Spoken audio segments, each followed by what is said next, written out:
Hello friends, welcome to speed study. ఈ వీడియోలో 2017 already half year complete అయిపోయింది.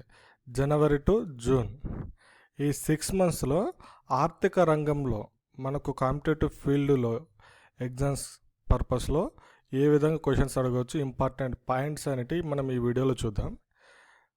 దాని ముందుగా ఫస్ట్ క్వశ్చన్, భారతీయ ఎంటర్ప్రైజెస్కు చెందిన ఎయిర్టెల్ చెల్లింపుల బ్యాంకును ఎవరు ప్రారంభించారు?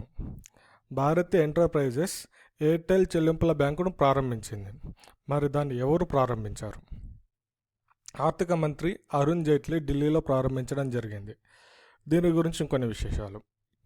దేశవ్యాప్తంగా సేవలందిస్తున్న ఈ బ్యాంకుపై 3,000 కోట్ల పెట్టుబడి పెడుతున్నట్టు భారతీయ ఎంటర్ప్రైజెస్ చైర్మన్ అయినటువంటి సునీల్ భారతి మిట్టల్ తెలిపారు. బ్యాంకులకు దూరంగా ఉన్న ప్రజలను వారి సెల్ ఫోన్ల ద్వారానే సత్వర బ్యాంకింగ్ సేవలు అందించడం తమ లక్ష్యమని ఆయన పేర్కొనడం జరిగింది. ఇప్పటికే రాజస్థాన్, కర్ణాటక, ఆంధ్రప్రదేశ్, తెలంగాణ రాష్ట్రాల్లో ప్రయోగాత్మక సేవలు ప్రారంభించినట్లు సునీల్ మిట్టల్ తెలపడం జరిగింది. ఇది భారతీయ ఎంటర్ప్రైజెస్కి సంబంధించింది.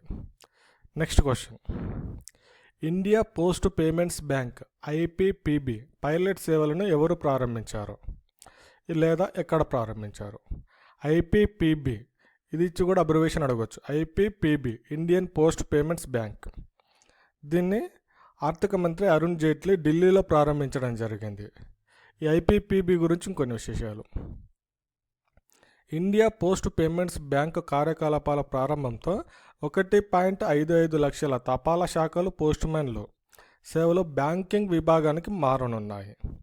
ఇంతవరకు తపాలాలో ఉన్నటువంటి పోస్ట్మెన్స్, తపాలా శాఖలో ఉన్న సిబ్బంది వాళ్ళ విభాగాలన్నీ బ్యాంకింగ్కు మారనున్నాయి. 2017 సెప్టెంబర్ కల్లా 650 శాఖల లక్ష్యంతో ఐపీపీబీ కార్యకలాపాలను ప్రారంభించింది. రాయ్పూర్, రాంచీలలో పైలట్ సేవలను మొదలుపెట్టింది.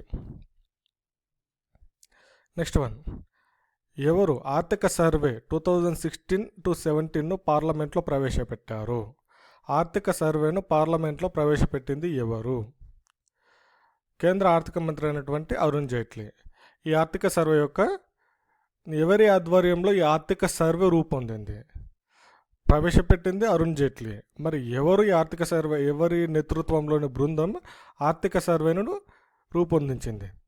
ప్రధాన ఆర్థిక సలహాదారుడు అయినటువంటి అరవింద్ సుబ్రహ్మణ్యన్ ఆధ్వర్యంలో ఆర్థిక సర్వే 2016-17 రూపొందించడం జరిగింది. ఆర్థిక సర్వే యొక్క ముఖ్యాంశాలు. ఆర్థిక సర్వేను ఆర్థిక మంత్రి 2016-17ను పార్లమెంట్లో ప్రవేశపెట్టడం జరిగింది. దీన్ని అరవింద్ సుబ్రహ్మణ్యన్ రూపొందించాడు. బడ్జెట్ సమర్పణకు ముందు రోజున ఆర్థిక సర్వేను పార్లమెంట్లో ప్రవేశపెట్టడం సంప్రదాయంగా వస్తుంది. అందుకు అనుగుణంగా ఆర్థిక సర్వేను ప్రవేశపెట్టడం జరిగింది. మరి ఆర్థిక సర్వేలోని ముఖ్యాంశాలు. 2017-18లో స్థూల జాతీయోత్పత్తి జీడిపి వృద్ధి రేటు 6.75 to 7.5%గా ఉంటుందని చెప్పడం జరిగింది.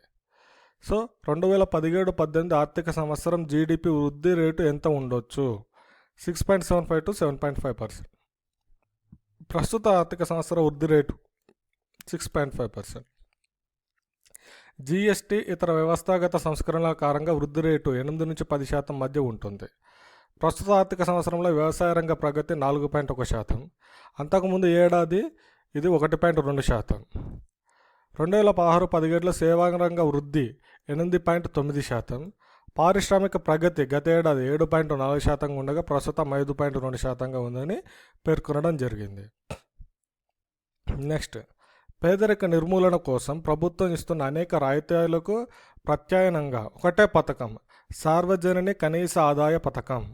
సార్వజనని కనీస ఆదాయ పథకం, యూనివర్సల్ బేసిక్ ఇన్కమ్ యూబీఐ పథకాన్ని అన్ని పథకాలకు బదులు ఇది ఒకటే పథకం కిందకి తీసుకురావాలని కేంద్ర ప్రభుత్వం పరిశీలనలో ఉంది. వివిధ రూపాల్లో అందించే రాయితీలు లేక నిరుద్యోగ భృతి లాంటివి ఇవ్వాలంటే అన్ని నేరుగా లబ్ధిదారులకు బదలాయించడానికి వీలు కల్పించడం ఈ పథకం ఉద్దేశం. ఈ యూబీఐ పథకం, యూనివర్సల్ బేసిక్ ఇన్కమ్ పథకం, ఫిన్లాండ్ లాంటి కొన్ని దేశాల్లో ఆల్రెడీ అమలులో ఉన్నది. నెక్స్ట్, ఫిబ్రవరి 1న 2017-18 కేంద్ర బడ్జెట్ను ఆర్థిక మంత్రి లోక్సభలో ప్రవేశపెట్టడం జరిగింది. ఈ బడ్జెట్ యొక్క ప్రధాన ఉద్దేశం వచ్చేసి ఆర్థిక వ్యవస్థ వృద్ధిని వేగవంతం చేయడం. 2017-18 బడ్జెట్ ప్రధాన ఉద్దేశం ఏమిటి? ఆర్థిక వ్యవస్థ వృద్ధిని వేగవంతం చేయడం. దీనికి తోడు రాజకీయ ఆర్థిక ప్రక్షాళన, వ్యవసాయం, గ్రామీణ రంగాల అభివృద్ధి పథకాల సంఖ్యను పెంచడం కాకుండా ఇప్పుడున్న వాటిని విజయవంతంగా అమలు చేయడం తమ లక్ష్యమని, సామాజిక రంగంలో కేటాయింపులు పెంచామని, వివిధ రంగాల్లో ఎక్కువ ఖర్చు పెట్టడం ఈ బడ్జెట్ ఉద్దేశమని, విజయవంతమైన రంగాల్లో ఎక్కువ ఖర్చు పెట్టడం ఈ బడ్జెట్ ఉద్దేశమని అరుణ్ జైట్లీ లోక్సభలో ప్రకటించడం జరిగింది.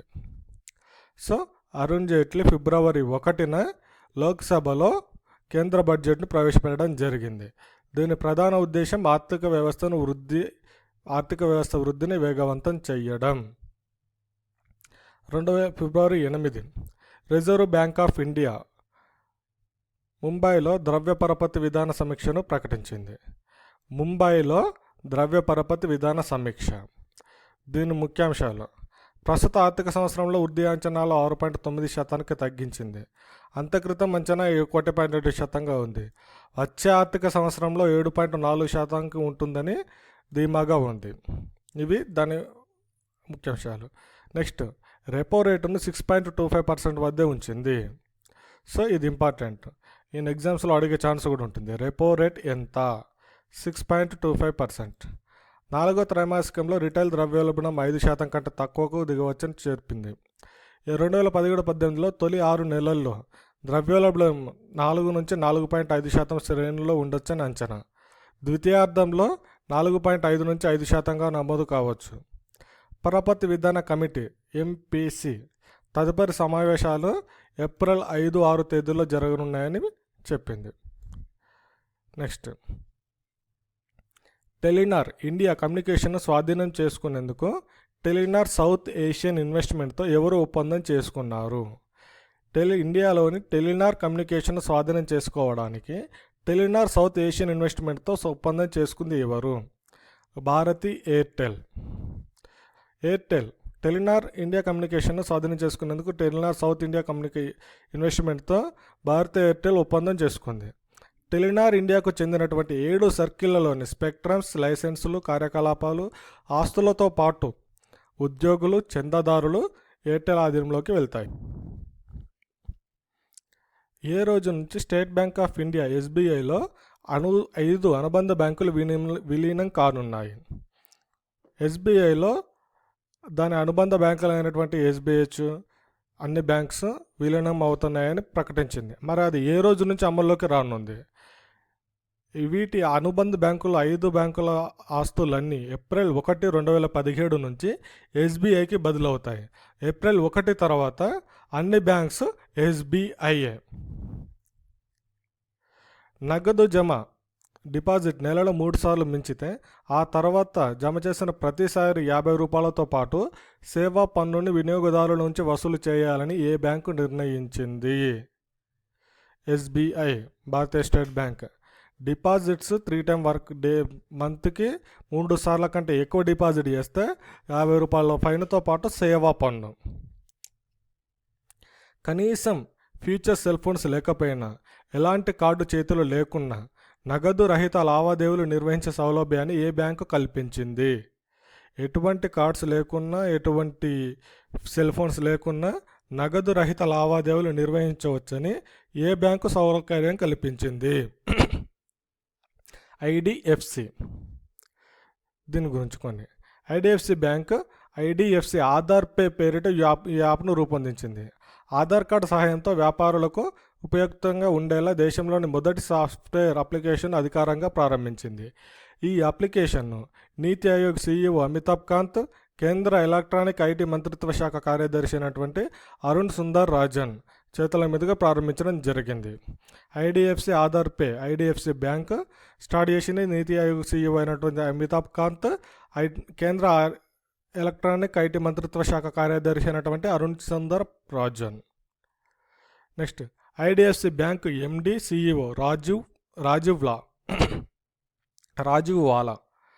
నెక్స్ట్, మొబైల్ని ఉపయోగించి ఉద్యోగులు ఇంటి నుంచి పనిచేసేందుకు వీలు కల్పించే వర్క్ ఫ్రమ్ హోమ్ విధానానికి ఎస్బీఐ బోర్డు ఆమోదం తెలిపింది.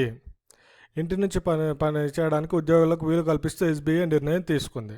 మన క్వశ్చన్ ఏ విధంగా అడగవచ్చు అంటే, వర్క్ ఫ్రమ్ హోమ్ విధానాన్ని ఎవరు ప్రారంభించారు లేదా వర్క్ ఫ్రమ్ హోమ్ విధానానికి ఎవరు ఆమోదం తెలిపారు? SBI board, SBI. నెక్స్ట్ మార్చి 10 పెద్ద నోట్ల రద్దు తర్వాత దేశంలో చలామణిలో ఉన్న మొత్తం నోట్ల విలువ 11.73 లక్షల కోట్లు అని కేంద్ర ఆర్థిక శాఖ సహాయ మంత్రి అర్జున్ రామ్ మేఘ్వాల్ లోక్సభలో వెల్లడించాడు. 2014 మార్చి నుంచి 2016 మార్చి వరకు చలామణిలో ఉన్న నగదు మొత్తం పెరుగుతూ ఉంది. ఇది 2014 మార్చి 31 నాటికి 12.82 లక్షల కోట్ల నుంచి 2015 మార్చి 31 వరకు 14.28 లక్షల కోట్లకు పెరిగింది. తర్వాత ఇది 2016 మార్చి 31 నాటికి 16.41 లక్షల కోట్లు.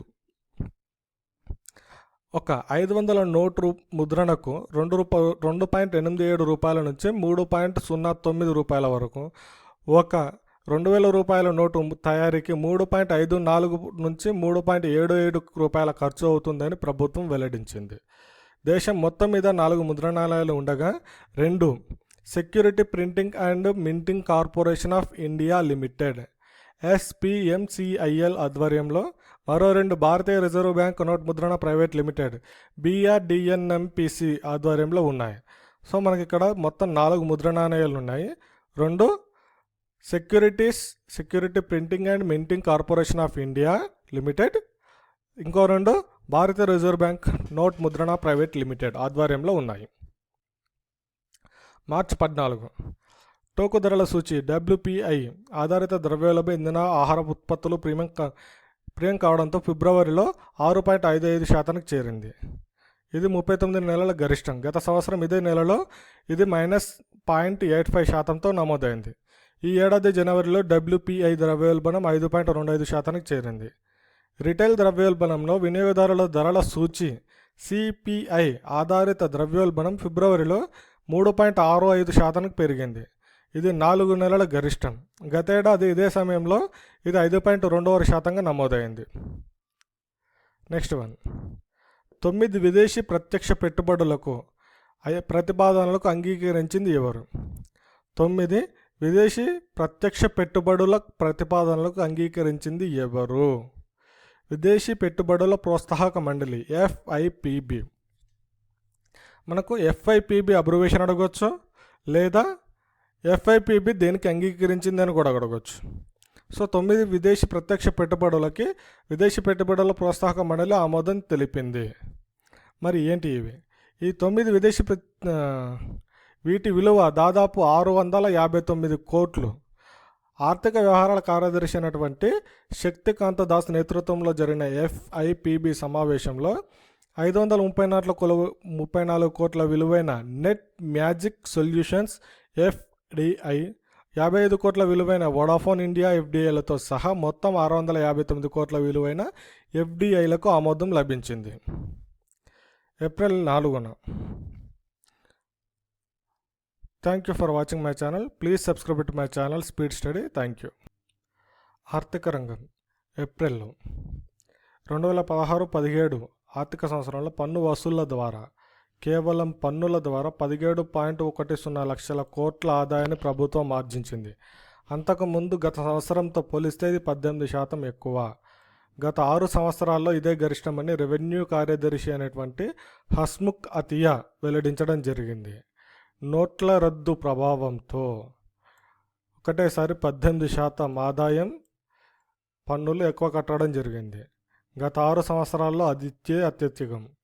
ఈ విషయాన్ని రెవెన్యూ కార్యదర్శి అయినటువంటి హస్ముఖ్ అతియా వెల్లడించడం జరిగింది. ఇలా మనం గుర్తుంచుకోవాల్సింది రెవెన్యూ కార్యదర్శి హస్ముఖ్ అతియా. ప్రత్యక్ష పన్ను వసూలు 14.2%, పరోక్ష వసూలు 22% చొప్పున పెరిగాయి. లక్ష్యం ప్రకారమే ప్రత్యక్ష పన్నులు వసూలు కాగా పరోక్ష పన్నులు మాత్రం లక్ష్యానికి మించి వసూలు అయ్యాయి. ఇక స్థూలంగా చూస్తే కార్పొరేట్ పన్ను 13.10%, ఆదాయ పన్ను వసూలులో 18.40% వృద్ధి రేటు కనిపించింది.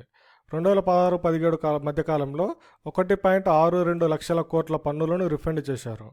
2015-16 రిఫండ్లతో పోలిస్తే ఇది 32.60% ఎక్కువ. గత ఆర్థిక సంవత్సరంలో పన్ను వసూళ్ల ద్వారా 16.97 లక్షల కోట్ల ఆదాయాన్ని పొందాలని ప్రభుత్వం లక్ష్యంగా పెట్టుకుంది. ఏప్రిల్ 6న 2017-18 ఆర్థిక సంవత్సరానికి సంబంధించి ఆర్బీఐ తన మొదటి ద్వైమాసిక పరపతి విధాన సమీక్ష వివరాలను ముంబైలో ప్రకటించింది. ఏప్రిల్ 7 నాటికి సంకేతాలకు అనుగుణంగా తాజా పాలసీని నిర్ణయం తీసుకుంది. రెపో రేట్ నిర్ణయానికి సంబంధించి ఆర్బీఐ గవర్నర్ నేతృత్వంలోని 6 సభ్యుల మానిటరీ పాలసీ కమిటీ ఎంపీసీ ఏకాభిప్రాయ ప్రతిపాదికన సమీక్ష నిర్ణయాలు జరిగినట్లు వివరించింది. మనకి ఇందులో గుర్తుంచుకోవాల్సింది MPC abbreviation, monetary policy committee, MPC. ఎవరి అధ్యక్షన? ఆర్బీఐ గవర్నర్ నేతృత్వంలోని 6 సభ్యుల కమిటీ. దీంట్లోని ముఖ్యాంశాలు, ఈ ఎంపీసీ ప్రకటించిన ముఖ్యాంశాలు: బ్యాంకులకు ఆర్బీఐ ఇచ్చే రుణాలపై వసూలు చేసే వడ్డీ రెపో రేట్. బ్యాంకులకు ఆర్బీఐ ఇచ్చే రుణాలపై వసూలు చేసే వడ్డీని రెపో రేట్ అంటాం. అది రెపో రేట్ 6.25% అలాగే ఉంది, చేంజ్ కాలేదు. అదేవిధంగా బ్యాంకుల వద్ద ఆర్థిక నిల్వల లిక్విడిటీ పరిస్థితి నెలకొనడం, 10 ఏళ్ల బాండ్ ఈల్డ్ భారీ పెరుగుదల, దీంతో ద్రవ్యోల్బణం భయాలు, వృద్ధి బాటలో ప్రభుత్వ వ్యయాలు వంటి అంశాలు దీనికి నేపథ్యం. బ్యాంకులు తమ అదనపు నగదు నిల్వలను డిపాజిట్ చేసినప్పుడు ఆర్బీఐ చెల్లించే రేటు రివర్స్ రెపో రేటును 6%కి పెంచింది. ఇది మనీ మార్కెట్లో భారీ ఒడిదుడుకులను తగ్గించడానికి దోహదపడుతుంది. సో రెపో రేట్ 6.25% అలాగే ఉంది, కానీ రివర్స్ రెపో రేట్ మాత్రం 6%కి చేరింది, 6%. వ్యవస్థలో అత్యవసర సమయాల్లో నగదు సర్దుబాటులో భాగంగా మార్జినల్ స్టాండింగ్ ఫెసిలిటీ ఎంఎస్ఎఫ్ను ఆర్బీఐ 0.5% తగ్గించింది. దీంతో ఈ రేటు 6.5%కి తగ్గింది. ప్రభుత్వ సెక్యూరిటీలపై బ్యాంకులకు ఆర్బీఐ స్వల్పకాలిక ఓవర్నైట్ రుణ సౌలభ్యతను కల్పించడానికి ఉద్దేశించే ఈ ఇన్స్ట్రుమెంట్. సో ఎంఎస్ఎఫ్ కాకు 0.5% తగ్గి 6.5%కి చేరింది. ప్రస్తుత ఆర్థిక సంవత్సరానికి స్థూల విలువ జోడించి వృద్ధి జీవీఏ 7.4%గా అంచనా. ఇది గత ఏడాది 6.7%గా ఉంది. జీఎస్టీ అమలు, వర్షపాతం తగ్గుతుందని అంచనాలు, వేతన సంఘం సిఫారసులు తదితర వల్ల ద్రవ్యోల్బణం పెరగడానికి అవకాశం ఉంది. నేషనల్ ఎలక్ట్రానిక్స్ ట్రాన్స్ఫర్ నెఫ్ట్ ద్వారా చేసే నగదు బదిలీలు ఇక మరింత వేగవంతం కానున్నాయి. ఆ మేరకు నెఫ్ట్ సెటిల్మెంట్ క్లియరెన్స్ను గంట నుంచి అరగంటకు ఆర్బీఐ తగ్గించింది. తద్వారా నెఫ్ట్ వ్యవస్థ సామర్థ్యాన్ని పెంచనున్నారు.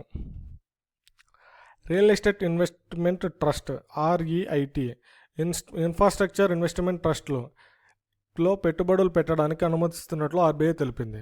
ప్రస్తుతం బ్యాంకులకు ఈక్విటీ అనుసంధానిత mutual fund, venture capital fund, ఈక్విటీల్లో పెట్టుబడులు పెట్టడానికి అనుమతి ఉంది. బ్యాంకులకు చెందిన నెట్ ఓన్డ్ ఫండ్లో 20% వరకు ఈ తరహా పెట్టుబడులకు అనుమతి ఉంది. కొత్త నగదు ప్రవాహం వచ్చిన నేపథ్యంలో బ్యాంకింగ్ వ్యవస్థలో అదనపు నగదు తగ్గిందని ఆర్బీఐ వెల్లడించింది. జనవరి 4న గరిష్టంగా 7,95,600 కోట్లు ఉండగా ఫిబ్రవరిలో అది 6,01,400 కోట్లకు చేరింది. మార్చిలో 4,80,600 కోట్లకు చేరిందని వివరించింది. ఈ 3 నెలలలో కరెన్సీ చెలామణి పెరిగింది.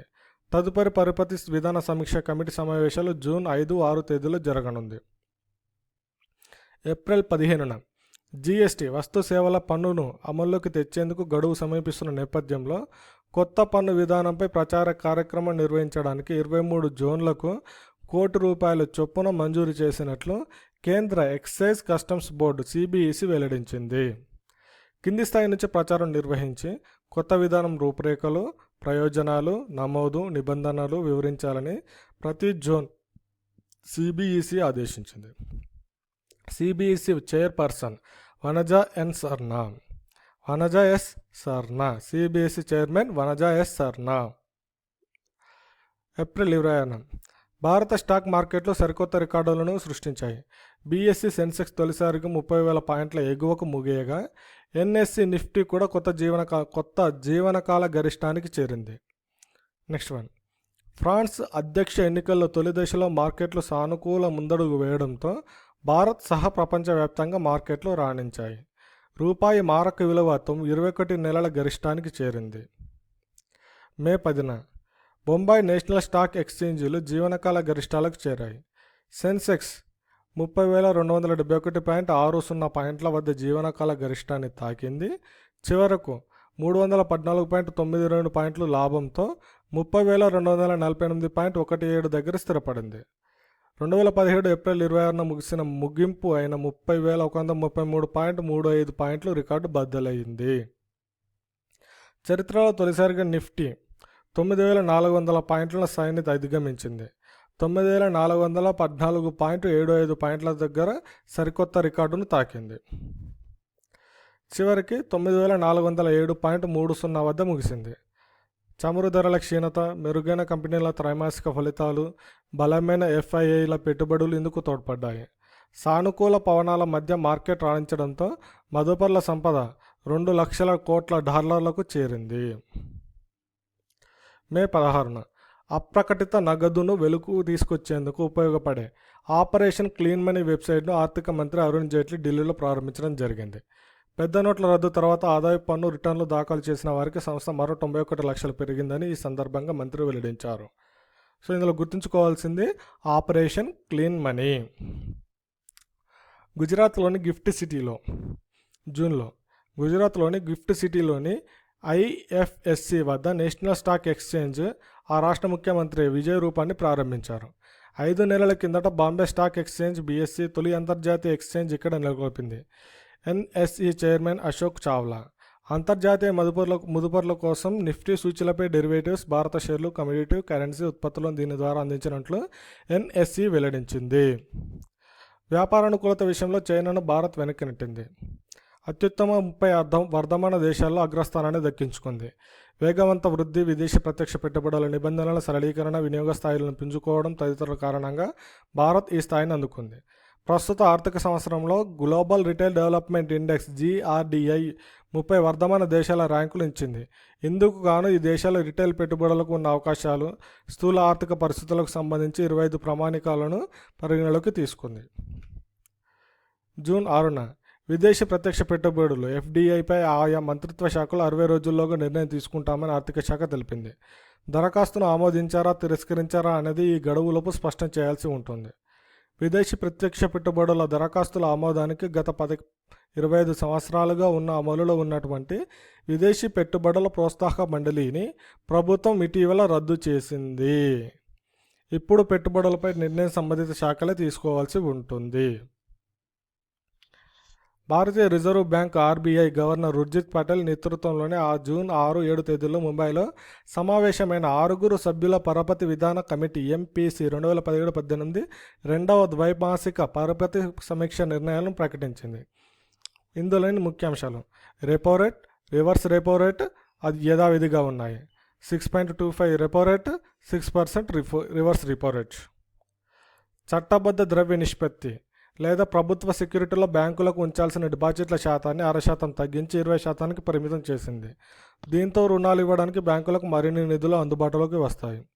2017-18 ఆర్థిక సంవత్సరానికి వృద్ధి అంచనా 7.4% నుంచి 7.3%కి తగ్గించింది. ద్రవ్యోల్బణం ప్రస్తుత ఆర్థిక సంవత్సరంలో తొలి భాగంలో 2 నుంచి 3.5%, చివరి భాగంలో 3.5 నుంచి 4.5% ఉండవచ్చని అంచనా వేయడం జరిగింది. ఏప్రిల్ పరపతి విధాన సమీక్షలో వీటిని వరుసగా 4.5% నుంచి 5%గా అంచనా వేశారు. రద్దు చేసిన పెద్ద నోట్లలో 82.67%కి తిరిగి చలామణిలోకి తెచ్చినట్లు RBI deputy governor DD Kanungo తెలిపారు. తదుపరి పరపతి విధాన కమిటీ సమావేశం ఆగస్టు 1 నుంచి 2 తేదీల్లో జరుగుతుందని తెలిపారు. జూన్ 8న ప్రస్తుతం పక్షానికి ఒకసారి అంటే 15 రోజులకు ఒకసారి మారుతున్న పెట్రోల్, డీజిల్ ధరలు ఈ నెల 16 నుంచి జూన్ 16 నుంచి దేశవ్యాప్తంగా ప్రతిరోజు మారనున్నాయి. మే 1 నుంచి విశాఖపట్నం, పుదుచ్చేరి, చండీగఢ్, ఉదయ్పూర్, జంషెడ్పూర్లో ఈ విధానం అమల్లోకి ప్రయోగాత్మకంగా అమలు చేశారు. ఇది విజయవంతం కావడంతో ప్రభుత్వ రంగ చమురు మార్కెట్ సంస్థలు దేశంలోని మొత్తం 58,000 పెట్రోల్ బంకుల్లో అమలు చేయాలని నిర్ణయించారు. అయితే మనం ఇందులో గుర్తుంచుకోవాల్సింది ఈ విధానాన్ని మొదటిసారిగా ఎక్కడ ప్రయోగాత్మకంగా ప్రయోగించారు. మే 1న విశాఖపట్నం, ఆంధ్రప్రదేశ్లోని విశాఖపట్నం, పుదుచ్చేరి, చండీగఢ్, ఉదయ్పూర్, జంషెడ్పూర్. నెక్స్ట్, ప్రస్తుతం అంతర్జాతీయ విపణిలో చమురు ధరలు 2 వారాల సగటున డాలర్తో రూపాయి మార్కు విలువలో మార్పులకు అనుగుణంగా ప్రతి నెల 1-16 తేదీలలో డీజిల్, పెట్రోల్ ధరలు సవరిస్తారు. ఈ నెల 16 నుంచి ఈ 2 అంశాల ప్రతిపాదికన రోజు సవరిస్తారు. ఐఓసి, హెచ్సిఎల్, బీపీసీఎల్ సంస్థలు అనుసరిస్తున్న డైనమిక్ ధరల విధానంలో నగరానికి బంకుకు మధ్య కూడా ధరల స్వల్పం వ్యత్యాసం ఉంటుంది. రోజువారీ ధరల సవరణతో పారదర్శకత పెరుగుతుందని ఈ సంస్థ ప్రకటించింది. అభివృద్ధి చెందిన దేశాలు ఈ విధానాన్ని అనుసరిస్తున్నాయని వెల్లడించాయి. జూన్ 10న జూలై 1 నుంచి ఆదాయపు పన్ను రిటర్ను దాఖలు చేయడానికి ఆధార్, పాన్ అనుసంధానం తప్పనిసరి కేంద్ర ప్రభుత్వం స్పష్టం చేసింది. కొత్తగా శాశ్వత ఖాతా సంఖ్య పాన్కు దరఖాస్తు చేయాలనుకున్న ఆధార్ అవసరమే. జూన్ 14న అమెరికా ఫెడరల్ రిజర్వ్ వడ్డీ రేట్లను 0.5% పెంచింది.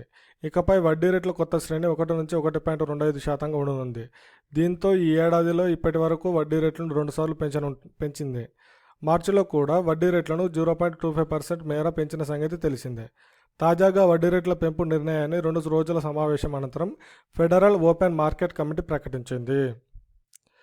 యుఎన్ స్పేడ్ చైర్మన్ జానెట్ యెలెన్ భవిష్యత్ రేట్లపై అమెరికా ఆర్థిక వ్యవస్థపై చేసే వ్యాఖ్యలు భారత్ సహా అంతర్జాతీయ మార్కెట్లపై ప్రభావం చూపనున్నాయి. పరిశోధన, అభివృద్ధి R&Dని విస్తరించడం కోసం 1,100 కోట్ల పెట్టుబడులు పెట్టనున్నట్లు ఇంటెల్ ప్రకటించింది. అదే సమయంలో బెంగళూరులో ఒక డిజైన్ ప్లాంట్ను ఏర్పాటు చేయనుంది. జూన్ 25న రాష్ట్రాలకు సంబంధించి రుణాల ప్రగతిపై 2వ సంచికను రిజర్వ్ బ్యాంక్ ఆఫ్ ఇండియా విడుదల చేసింది.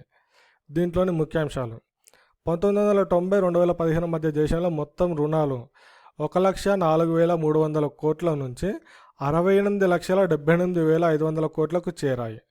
దేశంలో మొత్తం రుణాల్లో పశ్చిమ ప్రాంతంలో అగ్రస్థానం. అందులో మహారాష్ట్ర అత్యధిక వాటాను, తర్వాత స్థానం దక్షిణ ప్రాంతం ఉంది. 68,78,500 కోట్లలో పశ్చిమ, దక్షిణ రాష్ట్రాల నుంచి 41,79,600 కోట్లు అంటే మొత్తం రుణాల్లో 60.6% పశ్చిమ, దక్షిణ రాష్ట్రాలకి. వాస్తవానికి 1989-90లలో రుణాలకు సంబంధించి పశ్చిమ రాష్ట్రాలతో పోలిస్తే దక్షిణాది రాష్ట్రాలే ముందుండేవి. అయితే 1991లో ప్రపంచీకరణ కారణంగా పారిశ్రామిక ప్రగతి పుంజుకోవడంతో ఆ తర్వాత నుంచి మహారాష్ట్ర, గుజరాత్లో రుణాల్లో వృద్ధి గణనీయంగా పెరిగింది. 1989-90 ఆర్థిక సంవత్సరంలో దక్షిణాది రాష్ట్రాల రుణాలు 29,600 కోట్లు కాగా పశ్చిమ ప్రాంతం 29,000 కోట్లు. 2014-15 వచ్చేసరికి ఈ రెండు ప్రాంతాలు వరుసగా 18,30,700 కోట్లు, 23,39,900 కోట్లకు చేరాయి. దేశంలో 3 వంతుల రుణాలు పశ్చిమ రాష్ట్రాలకు కావడం గమనార్హం. రాష్ట్రాల వారీగా చూస్తే రుణాల విషయంలో మహారాష్ట్ర ఫస్ట్ ప్లేస్. 2014-15 చివరి నాటికి ఈ రుణాలు 19,77,300 కోట్లు. 2015 చివరి నాటికి ప్రాంతాల వారీగా పశ్చిమం, దక్షిణం, ఉత్తరం, మధ్య, తూర్పు, ఈశాన్యం మొత్తం ఇన్ని లక్షలు ఆ ప్రాంతాల్లో ఉన్న రాష్ట్రాల్లో ప్రజలు రుణాలు తీసుకోవడం జరిగింది. ఇవి ఈ 6 నెలల కరెంట్ అఫైర్స్ రిగార్డింగ్ ఆర్థిక రంగం, ఎకానమీకి సంబంధించిన ముఖ్యమైన విశేషాలు. Thank you watching my channel. Please subscribe to my channel speed study. Thank you.